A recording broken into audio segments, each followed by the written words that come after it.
बहना लोग नहीं बोलत है। हां तो चेक कइले। हां तनी देखी बोलत हुई कि नहीं। हां पता चल जाए। अरे कला जुगवा में शिव गुरु आ गइले हो।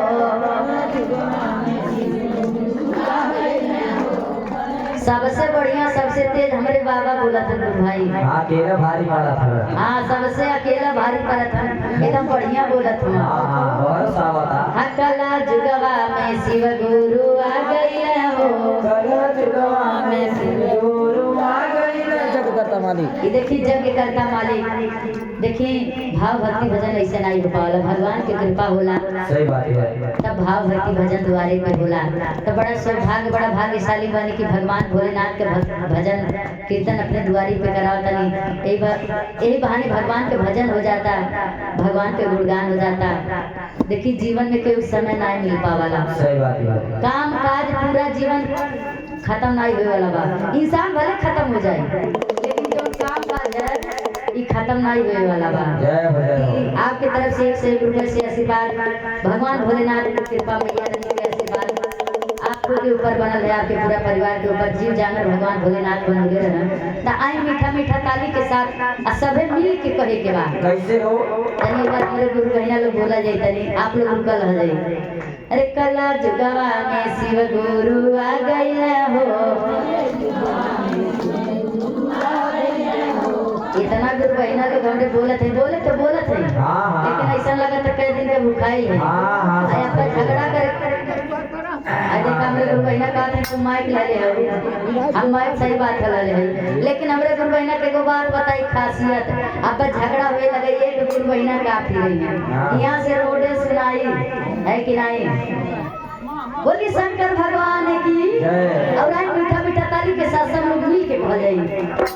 अरे आ गइले आ गइले आ गइले अरे आ गइले आ गइले आ गइले। अरे कला जुगवा में शिव गुरु आ गइले हो। कला जुगवा में शिव गुरु आ गइले हो। कला जुगवा में शिव गुरु आ गइले हो। ये सुनना हमरे भोले बाबा कहाँ और कैसे आइले ये अगर जुग में हम बतावा तनी सुने।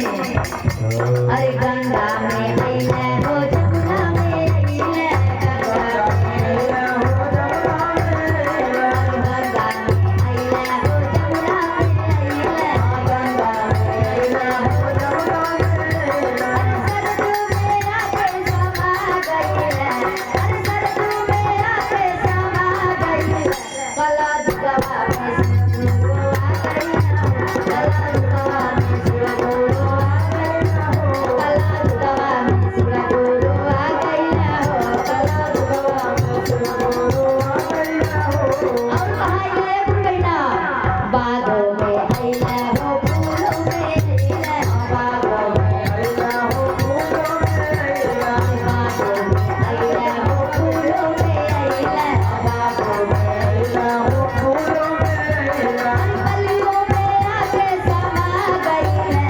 अरे कलियों में आके समा गइले। कला जुगवा में शिव गुरु आ गइले हो। कला जुगवा में शिव गुरु आ गइले हो। कला जुगवा में शिव गुरु आ गइले हो। कला जुगवा में शिव गुरु आ गइले हो।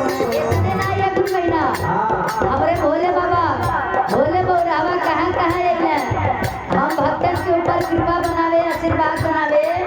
हमरे शिव गुरु कैसे आइले कहाँ आइले शिव चर्चा के रूप में आइले। हमारे गुरु बहना में समय है कहे के बाद साधु में आइले हो संतों में आइले साधु में आइले हो संतों में आइले साधु में आइले हो संतों में आइले साधु में आइले हो संतों में आइले। अरे शिशिर में आके समा गइले। अरे साहेब में आके समा गइले। ये गुरु बहना हमरे भोले बाबा साधु संत में सब में आइले। हमरे साहेब में ऐसा आके समा गए हैं कि हमने के अपने रंग में ढाल डाला भोले बाबा अपने भजन में ढाल डाला हमने के उसके भक्ति में। बोली हरेंद्रानंद भैया की बोली नीलमानंद दीदी की। तो आई कहे के बाद अरे साधु में आइले हो संतों में